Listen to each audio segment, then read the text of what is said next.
Hey there, do-it-yourself technicians. Today is an update for you about the Vicroads myLearners app and the new ability to be able to submit a drive after the fact from their website. 18 months ago, I recorded this video up here when the Vicroads myLearners app first came out. It's helped a bunch of people learn about the new technology, which is awesome. That's what I did it for. It's also been a bit of a help desk for people having trouble with the app. I've done my best to answer people's questions and point them in the right direction. One of the main criticisms of the app is that it wasn't perfect. What software is. Sometimes it crashed, sometimes phones were flat or not available, and it just was a bit awkward having that as the only way you could record a drive. Let's face it, we all know technology isn't perfect. Open the pod bay doors, Hal. I'm sorry, Dave. I'm afraid I can't do that. So Vicroads have introduced a new feature where you can log a drive after the fact. Introduced in this email sent just last week, you can now go to vicroads.vic.gov.au/submit drive and manually enter the drive. You can only manually enter drives up to a maximum of 2 hours each, for a total maximum of 10 hours of driving time out of the 120 required. This is designed as an addition to the app, not a replacement for it. There's a link in the description below to get straight to the website, and it's also available in the myLearners app by pressing the More button down the bottom right, and then the link is there. vicroads.vic.gov.au/submit drive.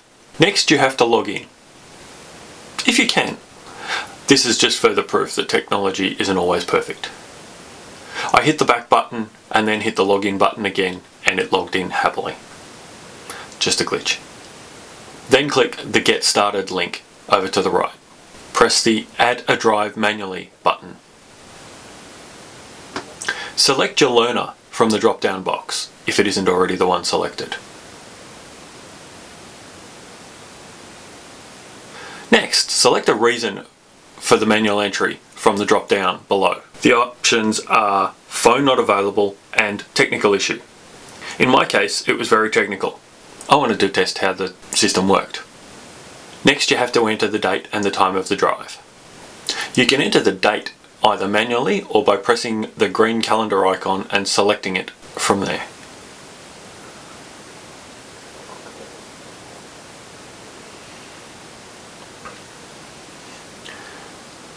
Then you add the drive's start and end time.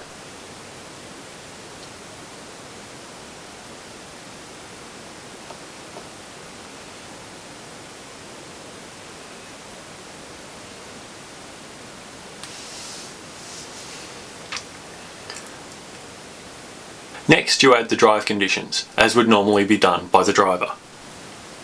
In this case, the traffic was light and the weather was fine. We travelled on a single lane, multi-lane roads and a highway. We travelled in quiet areas, on local roads, rural roads, and some hills and bends, and gravel.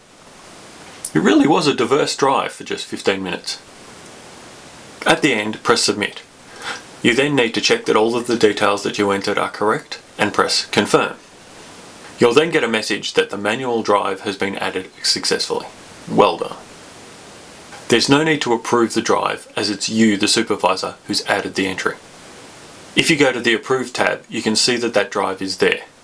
And if you click further over to the Learners tab, you'll see your learner there with the new time added to their total. And that's all there is to it. I hope that was useful. If it helped you all, please consider hitting the thumbs up button down below. Question of the day.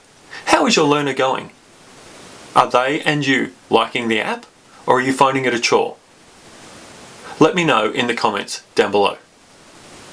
Thank you so much for watching. The Tech Doctor exists to help you become your own technician.